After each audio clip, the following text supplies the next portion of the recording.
Good afternoon, everyone. My name is Robert Thorne, a DC native, graduate of Howard University. HU. I know I'm in a house that Howard built. I was invited to this session by a Howard alum, so I'm grateful. Also a graduate of the University of Michigan, background in industrial engineering, then also from the Wharton School, University of Pennsylvania, MBA in entrepreneurial management. Tanae Dolphin, who invited me, was actually my former boss working for Mayor Fenty in, what was that, like the mid-noughts? And subsequent to that, I started a business called Public Performance Management. Public Performance Management delivers IT products and services, as well as, how would you say, we talk about energy efficiency, those types of products and analytics to federal, state, and local government. And so some of the things I sell are actually AI-related products and services. So happy to speak more about that as we go on. Nice to see everybody here. My name is Daryl Johnson. I'm the founder and CEO of Ideation Evaluation, a 5-year-old consulting company. We partner with nonprofits to drive transformational information and connections for businesses looking to connect to large corporations. I've worked with large corporations for about the last 20 years, helping minority businesses get connected to large corporate contracts. So instead of business to business, I do business to supply chain. It's a little different. Your business might do $1 million with 100, 200 companies. The businesses I work with do $1 million in 2 contracts. Been leveraging AI for about 5 years. I have a technology background and build a lot of custom applications and custom GPTs for my accelerator participants. I currently run about 10 accelerators, largest with the National Minority Supplier Development Council through a grant through the MBDA. It's a capital readiness program. We have about 2,000 companies in there, and we use AI all the time in our training and coaching. So it was an absolute yes when I got this call on Wednesday to be here today. I'm in Indianapolis, Indiana, but I have coached thousands of businesses, and many were in a room earlier when I said that everybody in here is a $100 million business. For the most part, the businesses that I definitely talk to a lot of small businesses, but I consult businesses that are 50, 100, 200, 500 million, working right now with Worldwide Technology. You can look them up, Dave Stewart. They're a $24 billion black-owned business. They're looking for partners in this region, actually. So the conversation today for me is one that I have a lot, and I'm looking forward to getting some great questions through this and sharing some good information. My educational background is I went to Indiana University, Kelley School of Business. I also have some certificates from Dartmouth and MIT on technology scaling and growth. And happy, again, to be here. Thank you for having me. Wonderful. And just really briefly, I'm Layla Nielsen. I'm the founder and principal strategist at Ellen & Co. We're a full-service digital marketing firm based right here in Washington, D.C., and we focus on multicultural audiences. And so today, we're going to talk a little bit about AI and crack open the code. So small businesses often hear that AI is either a magic solution or completely out of reach. Based on your combined experience working with diverse businesses and government agencies, what's the real state of AI adoption for small businesses today, and what are the most common misconceptions you encounter? Daryl, you want to start? Yeah. So if you would give me the first question again. The first part of the question is, what are effectively the things that people should be doing with AI as small businesses? Raise your hand if you leverage AI.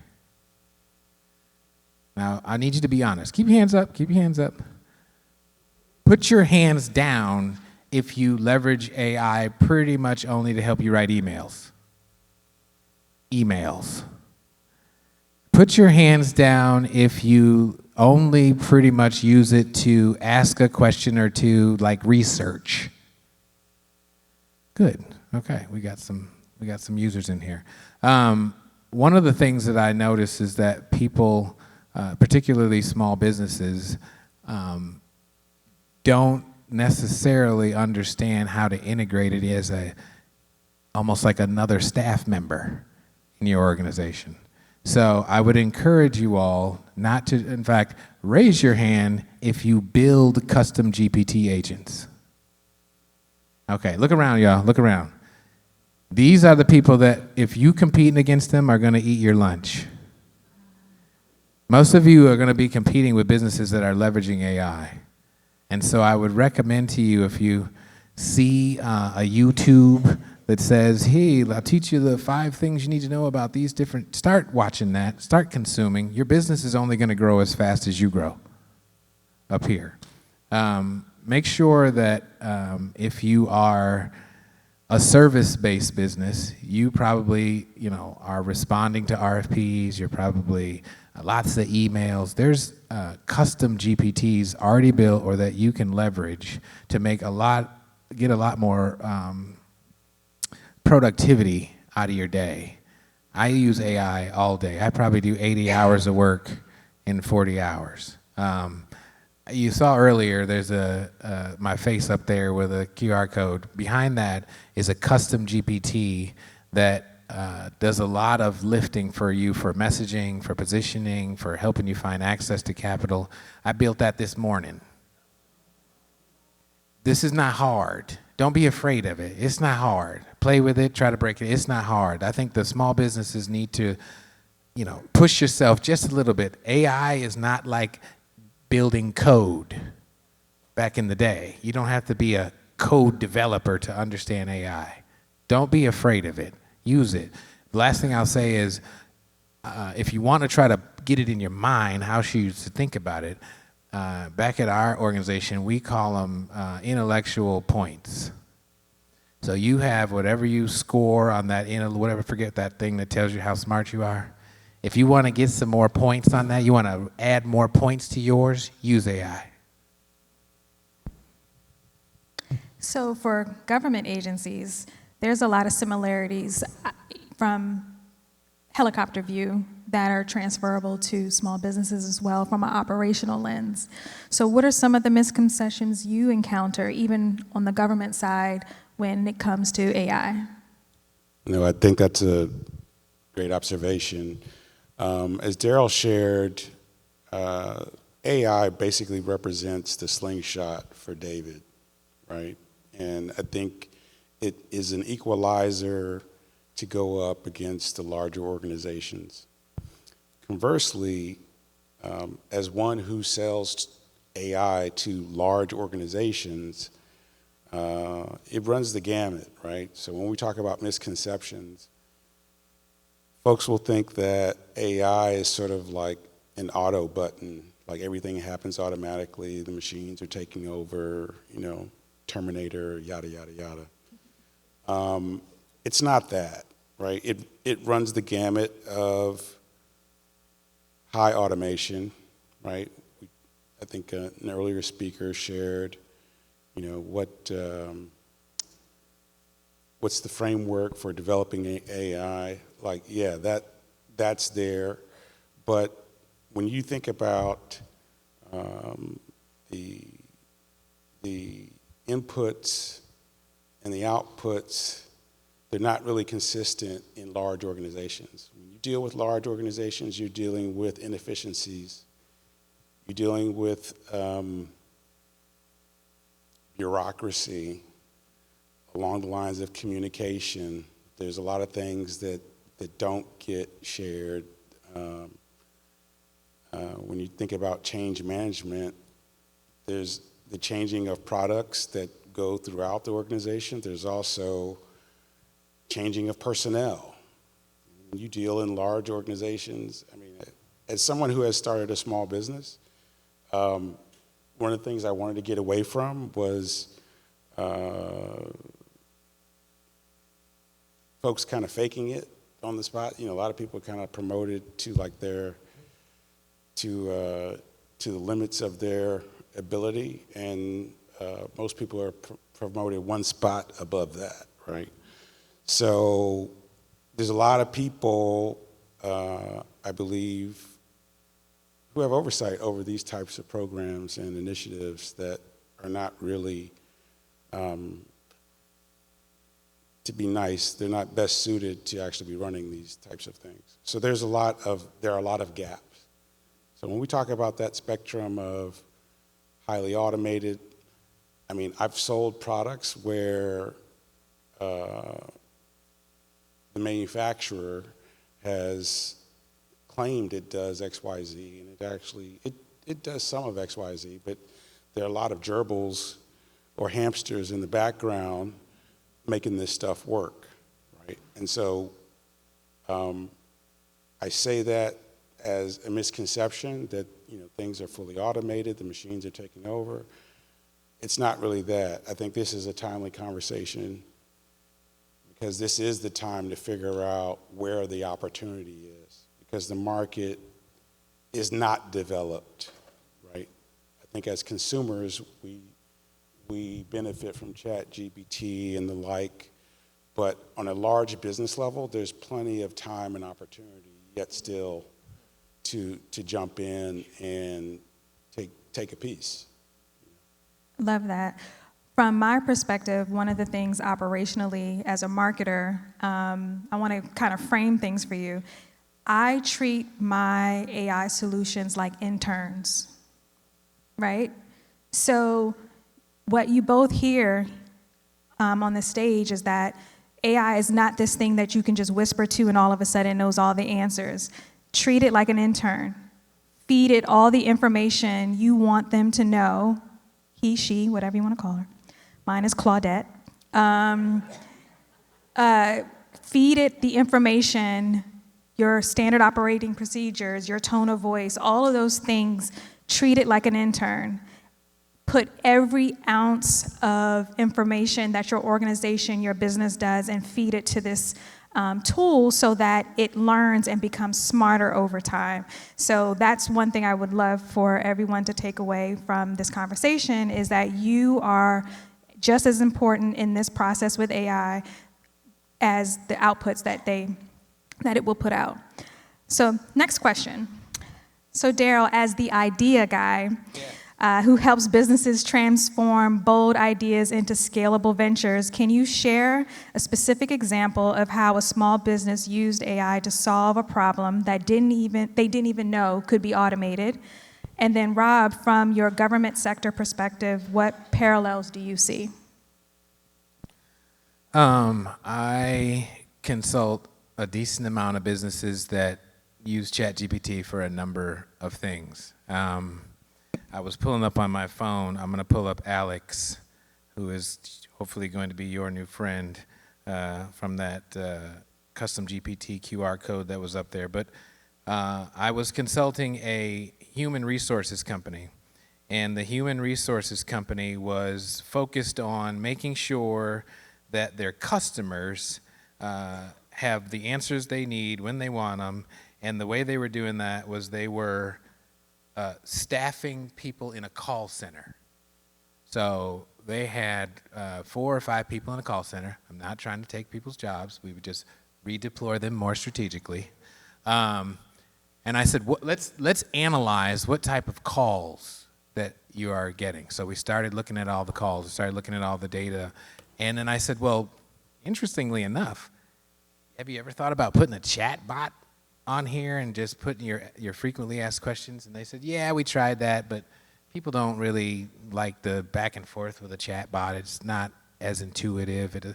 I said, okay. I said, people are leveraging AI a lot now. Why don't you think about building a custom GPT so you can take all of this data, put it behind a custom GPT, and then you can deploy it in their environment. And before they even get to ask you a question, you tell them, this is, I forget the name they use, Renee, let's say.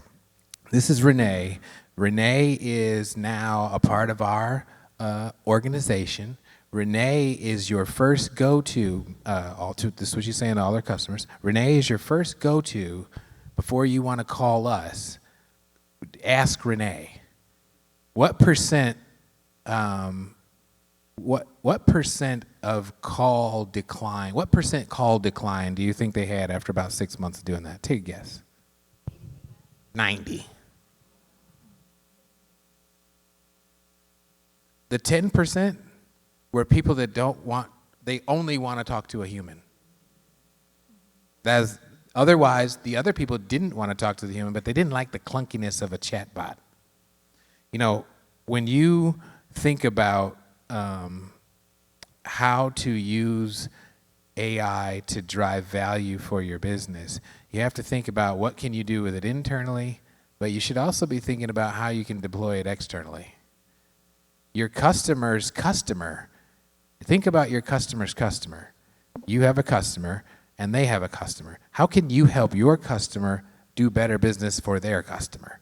And how could AI or an agent help them do better work? Sometimes you have to get out of your own business and think about what you can do for your customer to help them become more successful.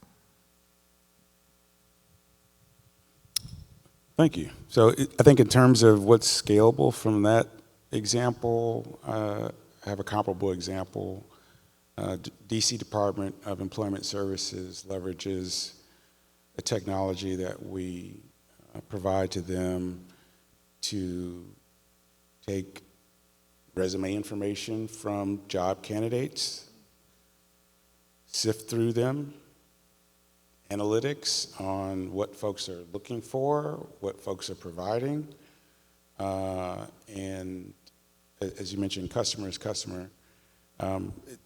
Along that continuum, the technology is determining how to streamline the process to find a match as quickly as possible. Right? So when I think of AI, I am thinking about faster, stronger, cheaper. And it is always along the time continuum. The faster I can get something done, the more powerful the product or the asset. And so along those lines, I think, when we think about scale from the consumer side all the way through government, and government it has an interface with all of its citizens, to me, that's kind of like the ultimate scalability. I think you had a second half of that question too, right? The parallels, and you touched on that. Okay. Yeah. So one of the things that I think is so interesting now with working with AI is the ethics behind it, right? And Rob, you work on AI governance with DC agencies, which is groundbreaking. What are some of the compliance and ethical considerations small businesses should prioritize? So I'd say, across the board, what scares people about AI in government is violation of privacy, right? And so, number one priority for a small business seeking to break into the industry, so to speak, would be to understand that people have these privacy concerns, and your manipulation of data and processes should take that into account. So are you dealing with someone's healthcare information, social security numbers, things along those lines? You should anticipate that there will be pushback from the public and or the government, who's also responsible for that information, in terms of how you manipulate that information to come out with a faster output. Right. So this one is for you, Daryl. Small businesses often struggle with limited budgets and technical expertise. From your 20 years of helping entrepreneurs, what's your framework for determining which AI investments will deliver the highest impact? So let's say are there any nonprofits in here? Oh, good. Okay, a few. So, grants. are key for you. Over the last probably 3 years, I built a GPT to write our grants, and we've won about 80% of them. Kudos. That's huge. Now, what used to be, and if my nonprofit people will feel me, a week or 2 weeks of all kinds of setting aside time and thinking and writing and rewriting and all these things. I'll get a grant on a Thursday, know it's due on a Friday, take my dog for a walk, play with my kids, go to sleep, wake up in the morning, cancel a couple of meetings, and give a good 2.5 hours to this grant. I take the grant, I upload the grant into my AI. It says, okay, do you want me to make a first pass at what this should sound like? I say yes, but before you do, did you recognize that each one of these boxes only has a 5,000 character limit? I need all of the responses to be in a 5,000 character limit. Did you also notice that this grant has a focus on kids? It says you can do all the different things for all the different folks, but if you read it, it's really focused on kids. So let's focus our answers on the things that we do for kids. Yeah, we can help everybody, but let's focus our answers on the kids. Plus, they're probably going to get 100 different responses from people like us. What's our competitive advantage? What's the win theme that we're going to have in every answer so they can't get away from the fact that blah, blah, blah, blah, blah, and we do it for kids? Whatever we say, I need the win theme to be kids. And so enter. And it usually takes us some back and forth. That's why I scheduled a couple hours. But I'm golden after probably 90 minutes. Now, for the for-profit businesses, who else is a business owner in here? I mean, I don't want to assume everybody in here is. Okay, for the for-profit, what is different about your success today than maybe any other time is that little device in your hand, or there's a study that shows for most of your life since you've had a phone, it's never been more than 4 feet from you. Right? Okay. So, since it's never been 4 feet from you, how can you make it work for you since it's always around, right? And so one of the things that changed based off social media is people say, your elevator pitch. What's my elevator pitch? I heard it earlier today, 60-second elevator pitch. If I was going to try to do a 60-second elevator pitch to most of you in here, after 6 seconds, I'm going into junk mail. You're going to be polite because you are polite humans. You will let me get my words out, but you've already made a grocery list and thinking about other stuff.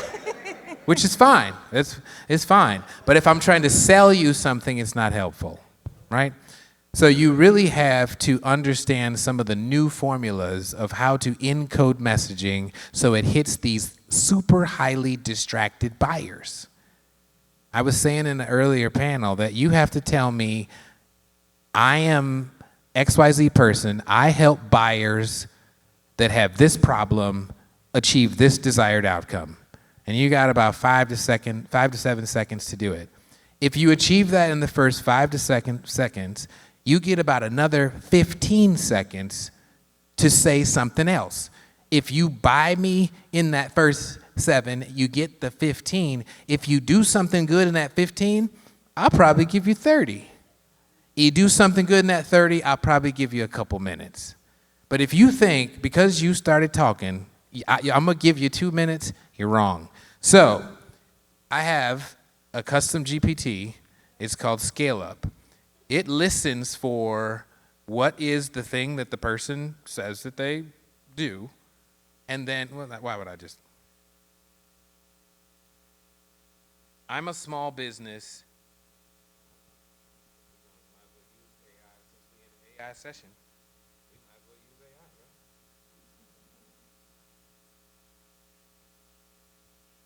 right? I'm a small business that does marketing, and I focus on helping small businesses that are pizza shops get to the size where they can have more locations, and I focus on authentic Italian style pizzas. I think I want to change how I describe what I do. Can you help me?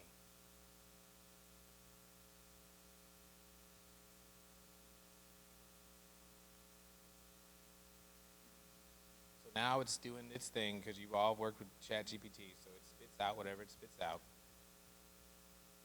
Got it. Thanks for sharing. Let's make this clearer and more compelling for your buyers. Right now, you're saying what you do, but not what the pizza shop owner gets from working with you. Let me ask, what's the... The other thing about AI, I don't want to do it your way. I want to do it my way. I appreciate you thinking for me. You are super, super intelligent and awesome. And we just love that. I need the 30-second elevator pitch.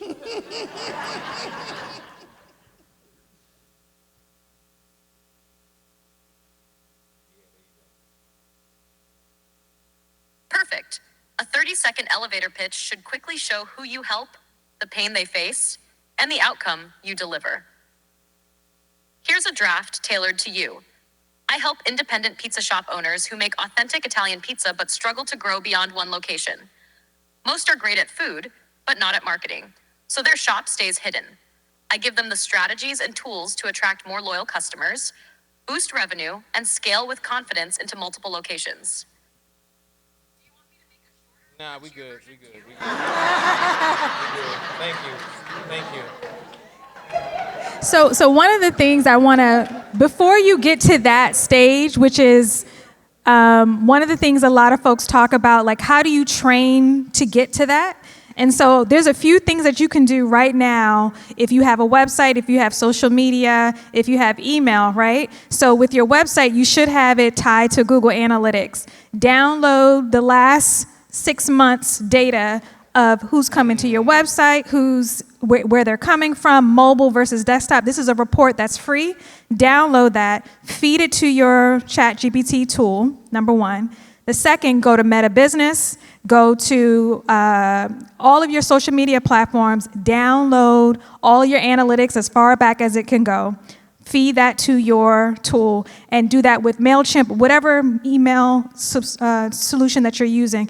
Download all that data and feed it and say, tell me who is my top customer, who is my least customer, who is making me the most money.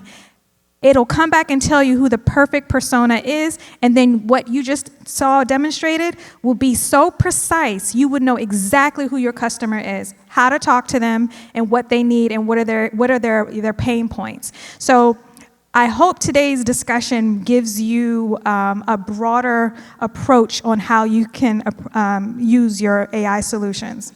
So I know we have room for one more questions, and then we'll open it up for Q&A. So looking ahead, 18 to 24 months, what AI capabilities that don't exist or aren't accessible to small businesses today will become game changers? And how should businesses prepare now for these emerging opportunities? I feel like there's something new popping up every other second. How do you prepare for that? Well, as a person who's building an app to prepare for that, the user interface right now for AI is really talk and text and whatnot, but at some point, very soon, it'll be something on your desktop that you work with every day. That's a literal assistant of some kind. They will be plugged into everything or a lot of things so that you can say, I want to send an email to Joe. It needs to sound like this. Make sure you copy Sarah and Jim.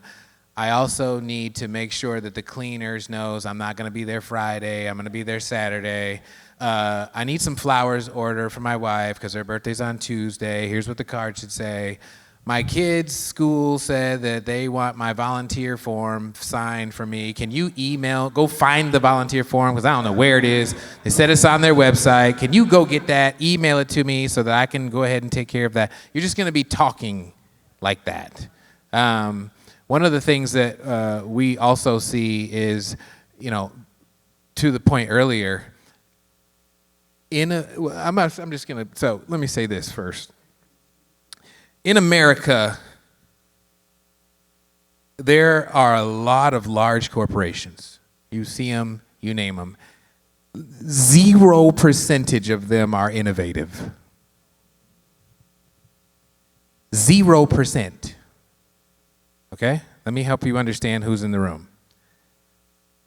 Of the suppliers to those large corporations, 0 or very few of them are innovative because they're sourcing a customer who unfortunately can't force them to be innovative because they have a good chunk of the business right now. They don't really have to do what you say as long as I supply the business. The farther you are out from the supply chain, the more innovative you have to be. Is there another group besides this one in this room that is farther out from the supply chain of corporations and minority businesses? They know that the innovation comes from us. It's like double dutch. You waiting to get in because you waiting for that window of opportunity to open. You can't get in there and go, I do the same thing they do. No. You have to hear like the customer go, can you guys do that? Nah, we don't do that. Can you try to do that? Nah, we probably not going to try to do that. And you probably aren't going to stop buying from us. And that's true. But you go, let me see if I can't make my thing kind of twist and do that. So when my opportunity comes, yeah, not only can we do that, but we do this too, right? And so AI is helping us operationalize, monetize, and market those pivots.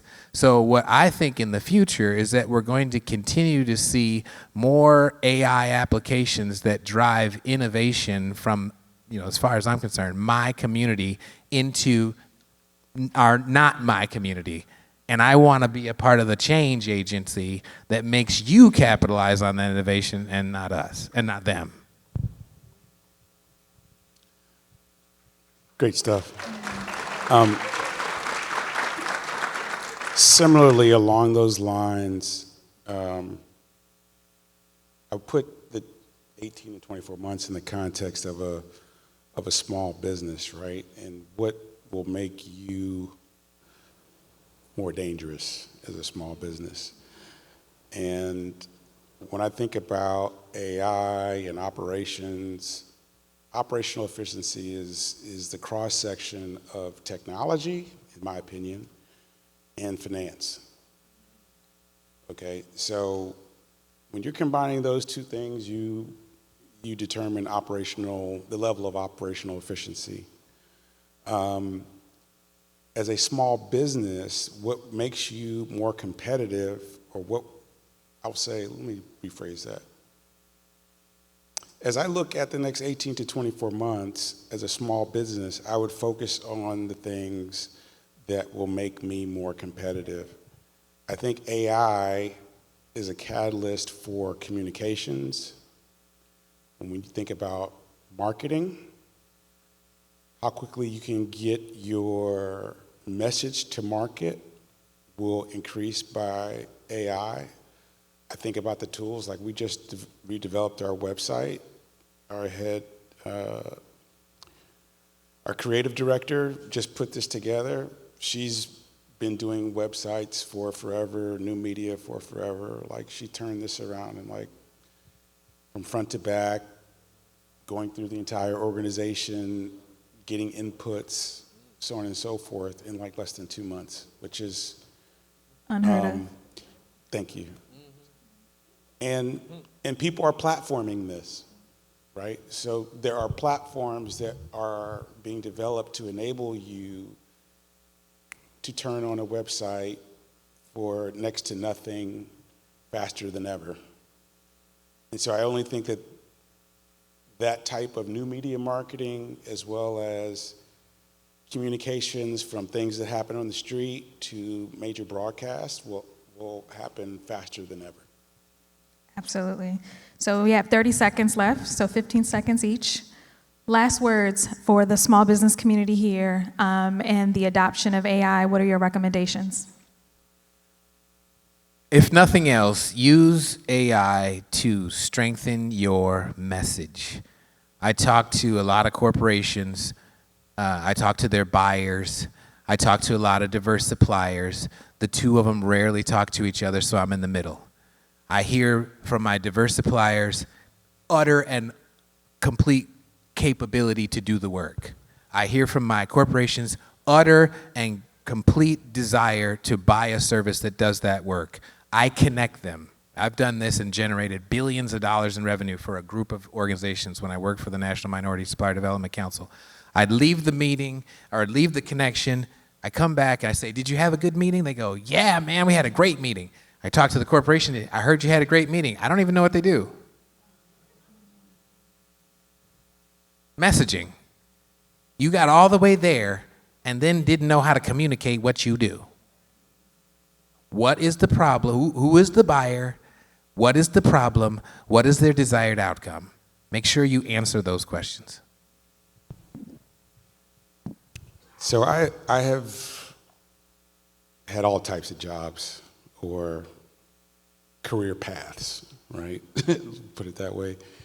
And I think, one of the biggest misconceptions of entrepreneurship is that it's just like in the movies, right? And and I'll pray on it and it will happen and it'll be bigger than ever and I'll be a star. The reality is it's never like that. And there are a lot of sleepless nights.